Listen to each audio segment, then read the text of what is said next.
Hello everyone, मैं दीक्षा। स्वागत है आपका आपके अपने यूट्यूब चैनल में।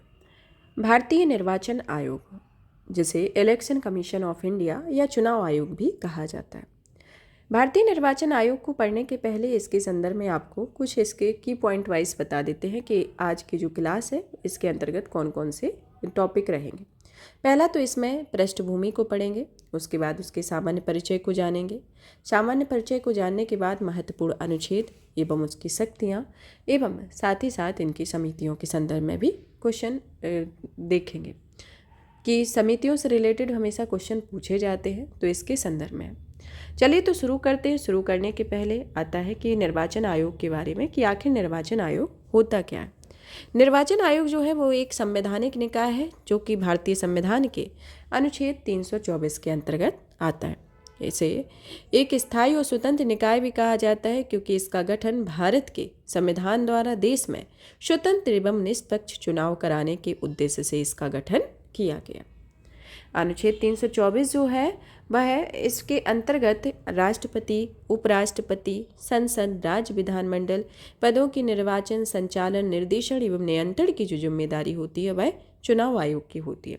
चुनाव आयोग जो है वह एक अखिल भारतीय संस्था होता है और इस संस्था में इसमें राज्यों और केंद्र का समान अधिकार होता है कि जो आपका ये केंद्र पे जो चुनाव कराए जाते हैं, केंद्र पे नहीं, साथ में राज्य विधानमंडल भी शामिल है, तो इनका जो चुनाव है वह चुनाव आयोग के द्वारा किया जाएगा। लेकिन स्थानीय निकाय जो रहते हैं जैसे कि पंचायत, नगर निगम का जो चुनाव होता है वह राज्य निर्वाचन आयोग के द्वारा कराया जाता है। चलिए तो इसके संदर्भ में कुछ फैक्ट भी जान लेते हैं कि जो भारतीय निर्वाचन आयोग है उसको भारतीय संविधान के अनुच्छेद किसके अंतर्गत आता है और किस भाग में आता है। तो इसे भाग 15 के अंतर्गत यह अनुच्छेद 324 से 329 तक इसका उल्लेख किया गया। 25 जनवरी को निर्वाचन आयोग का गठन हुआ था या कहो कि स्थापना हुई थी। तो इस टाइम पे 25 जनवरी 1950 को गठन के साथ ही अभी 25 जनवरी को प्रेजेंट में मतदाता दिवस के तौर पर मनाते हैं। इसका सचिवालय जो है वह नई दिल्ली में है और इसका प्रथम निर्वाचन 1951 से 1952 में हुआ था और ये नोडल मंत्रालय विधि एवं न्याय मंत्रालय इसका एक नोडल मंत्रालय के तौर पर कार्य करता है। अब आता है कि इसके अंतर्गत महत्वपूर्ण अनुच्छेदों को जानते हैं। महत्वपूर्ण अनुच्छेद जिसमें आपको पहले ही बता दिया गया है कि यह अनुच्छेद जो है वह 324 से 329 आते हैं, लेकिन आपका जो अनुच्छेद 324 है उसको 4 क्लॉज में डिवाइड किया गया है, जिसमें 324 एक का clause 1, clause 2, clause 3, clause 4, clause 5 और क्लॉज 6 के अंतर्गत आता है। चलिए तो एक एक करके महत्वपूर्ण अनुच्छेदों और उनके प्रावधान के बारे में जानते हैं। सबसे पहला अनुच्छेद आता है अनुच्छेद 324।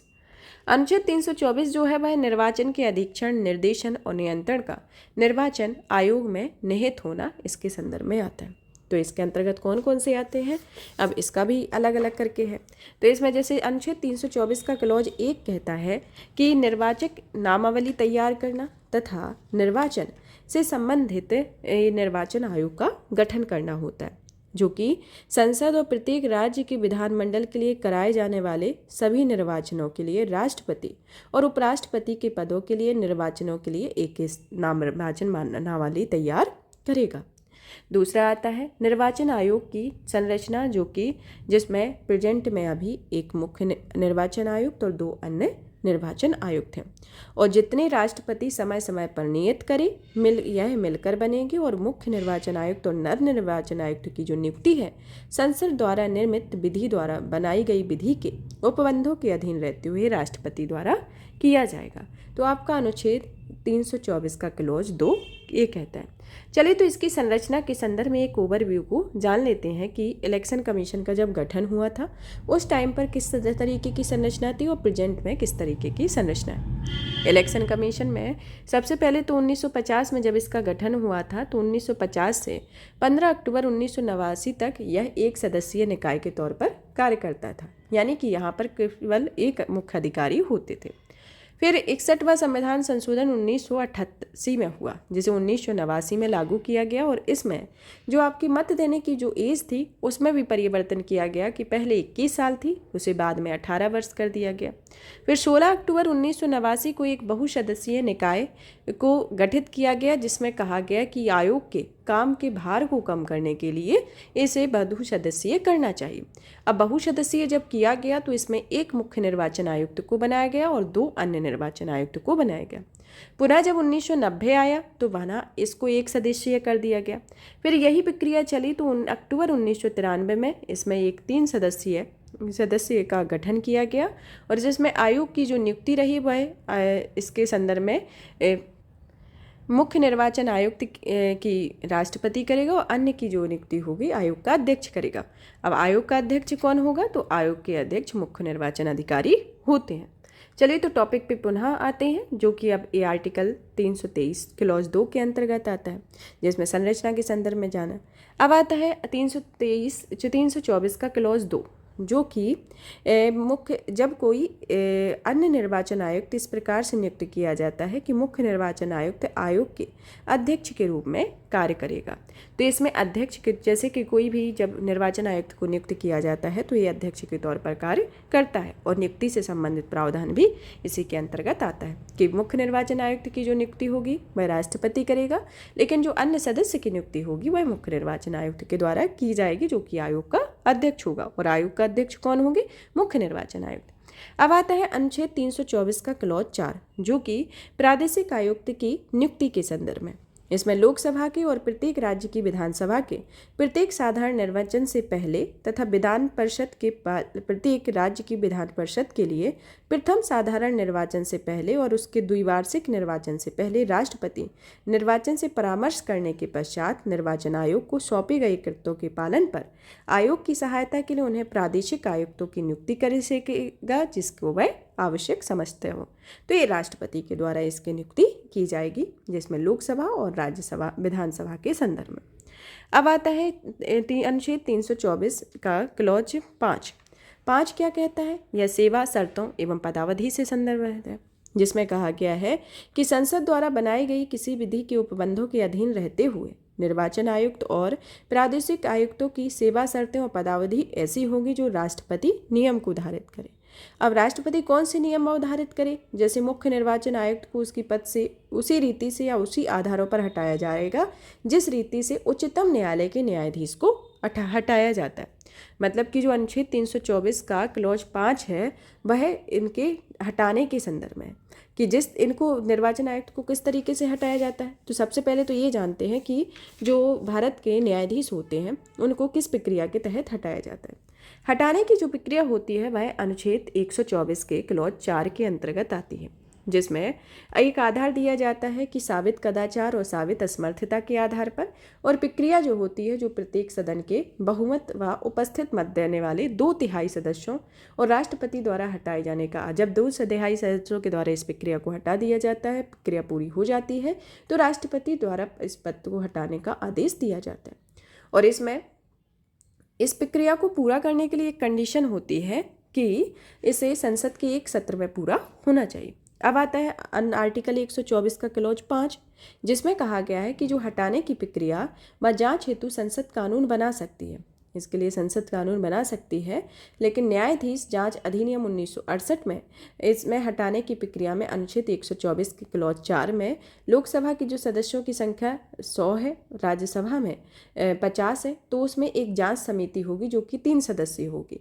जब इस जांच समिति में जो सदस्य होंगे उसमें मुख्य न्यायालय या उच्च न्यायालय का अन्य न्यायाधीश भी होगा, उच्च न्यायालय का मुख्य जज भी होगा, फिर प्रतिष्ठित न्यायवादी भी इसमें सम्मिलित होगा। और ये जो जांच प्रक्रिया है, इस जांच प्रक्रिया के अंतर्गत आपको संसद को वह रिपोर्ट देगा, और यह रिपोर्ट जो है वह संसद में विशेष बहुमत से पारित होगी, जो कि प्रत्येक सदन, चाहे आपका लोकसभा हो उसमें या फिर राज्यसभा हो, और फिर उसके बाद राष्ट्रपति द्वारा हटाने का आदेश दिया जाएगा।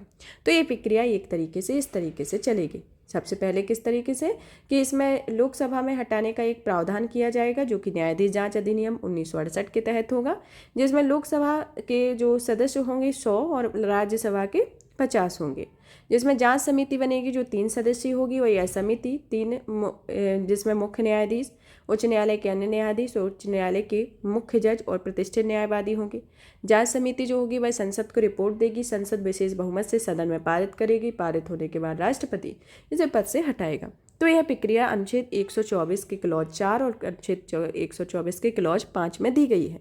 जैसा कि इसके 324 के क्लॉज 5 में इस प्रक्रिया को बताया गया है, जिसमें इनकी सेवा शर्तें और पदावधि के संदर्भ में कि मुख्य निर्वाचन आयुक्त को उसी तरीके से हटाया जाएगा जिस तरीके से उच्चतम न्यायालय के न्यायाधीश को, और न्यायाधीश को हटाने की प्रक्रिया किस अनुच्छेद के तहत दी गई है कि अनुच्छेद 124 के क्लॉज 4 और अनुच्छेद 124 के क्लॉज 5 के अंतर्गत इसमें ये निम्न तरीके के प्रावधान दिए गए हैं, जिसमें पहला में जो अनुच्छेद 324 का क्लॉज 4 में आधार और प्रक्रिया के अंतर्गत है, और दूसरे में उसमें हटाने के लिए एक प्रारूप प्रस्तुत किया गया है जो कि न्यायाधीश जांच अधिनियम के अंतर्गत एक जो संसद है वह कानून बना सकती है, उसके जो कानून बनाया हुआ है उसके अंतर्गत ये प्रक्रिया चलेगी। अब आता है अनुच्छेद 324 के क्लॉज 6 के अंतर्गत। क्लॉज 6 जो है वह राष्ट्रपति, राज्यपाल, निर्वाचन आयोग के कर्मचारी उपलब्ध कराएगा उनके संदर्भ में है कि जब निर्वाचन आयोग ऐसा अनुरोध करे कि राष्ट्रपति या किसी राज्य का राज्यपाल निर्वाचन आयोग को प्रादेशिक आयुक्त को उसके कर्मचारी उपलब्ध कराएगा जिनमें निर्वाचन आयोग द्वारा सौंपे गए कृत्यों के निर्वहन के लिए आवश्यक हो, तो इसमें अनुच्छेद 324 के क्लॉज 6 में इसके प्रावधान दिए गए। तो कौन कौन सा? अनुच्छेद 324 का क्लॉज 1 में निर्वाचन नामावली तैयार करना, निर्वाचन आयोग का गठन है। अनुच्छेद 324 के क्लॉज 2 में निर्वाचन आयोग की संरचना है। अनुच्छेद 324 क्लॉज 3 में निर्वाचन आयुक्त जो मुख्य निर्वाचन आयुक्त जो नियुक्त किया जाएगा वह अध्यक्ष के रूप में कार्यभार ग्रहण करेगा। अनुच्छेद 324 का क्लॉज 4 में प्रादेशिक आयुक्त की नियुक्ति की जाएगी, और अनुच्छेद 324 क्लॉज 5 में सेवा शर्तें और पदावधि के संदर्भ में है, जिसमें किस तरीके से हटाया जाएगा मुख्य न्यायाधीश को उसकी प्रक्रिया में बारे हैं। फिर आता है अनुच्छेद 324 का क्लॉज 4 जो कि राष्ट्रपति और राज्यपाल को निर्वाचन आयोग को कर्मचारी उपलब्ध कराए के इसके संदर्भ में आता है। तो इस तरीके से ये अनुच्छेद 324 के क्लॉज 1, 2, 3, 4, 5, 6 रहे हैं। अब आता है अनुच्छेद 325 के बारे में।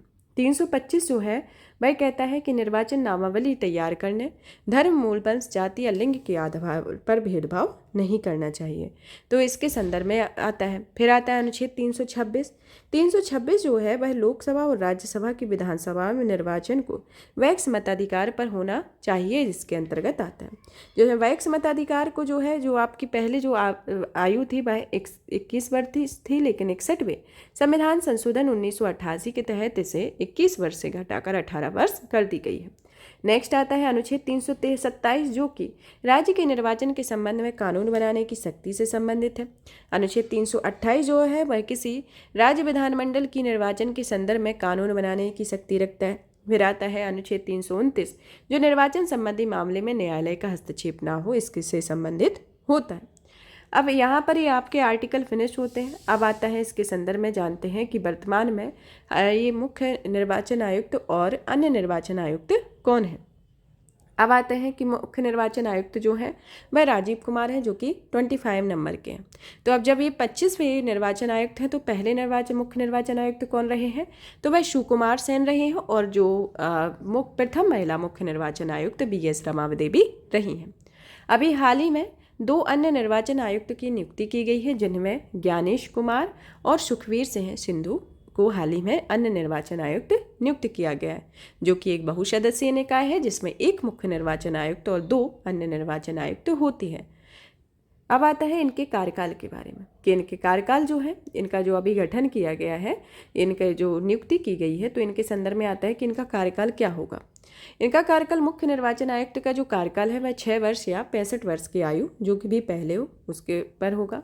फिर आता है अन्य निर्वाचन आयुक्त जिनका कार्यकाल जो होगा वो 6 वर्ष या 62 वर्ष की आयु होता है।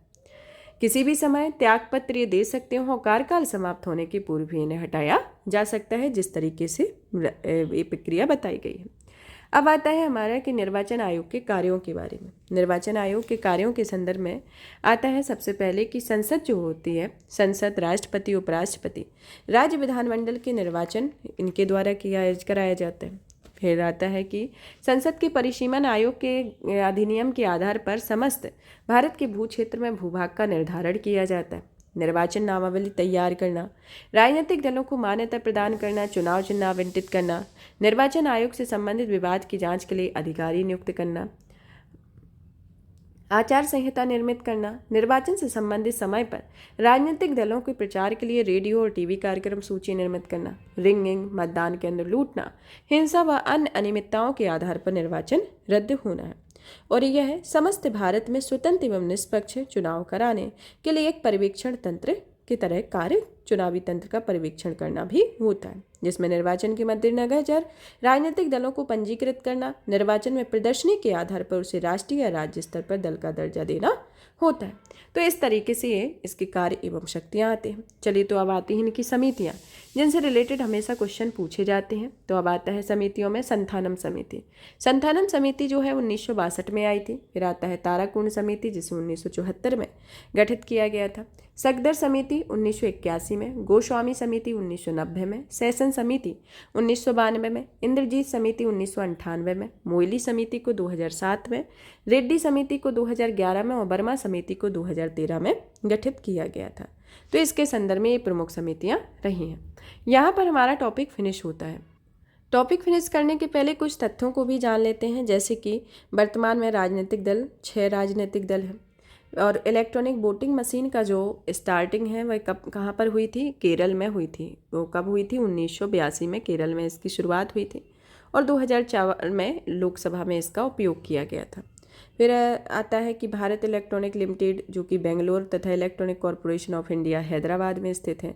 VVPAT, जो कि वोटर वेरिफिकेशन पेपर पर ऑडिट ट्रायल है, जिसे 2013 में नॉक्सैक नागालैंड की विधानसभा में यूज किया गया था। फिर 2019 में लोकसभा चुनाव में और 2017 में इसे पूर्ण रूप से गोवा में उपयोग किया गया था। तो ये प्रमुख कुछ तथ्य हैं। तथ्यों के साथ साथ जैसे जब आचार संहिता लागू होती है तो कौन कौन से रूल्स एंड रेगुलेशन होते हैं, इनके बारे में जान लेते हैं। जैसे कि बाध्यकारी नियम नहीं होना, निष्पक्ष चुनाव हेतु आपसी समन्वय से निर्मित नियम, चुनाव की तारीख से समाप्ति तक प्रथम में केरल रहा है, जो कि 1960 में लागू किया गया था, 1962 में लोकसभा हेतु आया हुआ था। और इसका जो बेहतर क्रियान्वयन है वह CBI-GIL के माध्यम से होता है। तो इस तरीके के जो प्रक्रिया है वो यहाँ पर इस चैप्टर के साथ फिनिश करते हैं। नेक्स्ट डे नेक्स्ट चैप्टर के साथ मिलेंगे। और भी तब तक इस सेशन को ज़्यादा से ज़्यादा शेयर करें, वीडियो को लाइक करें, चैनल को सब्सक्राइब करें। धन्यवाद।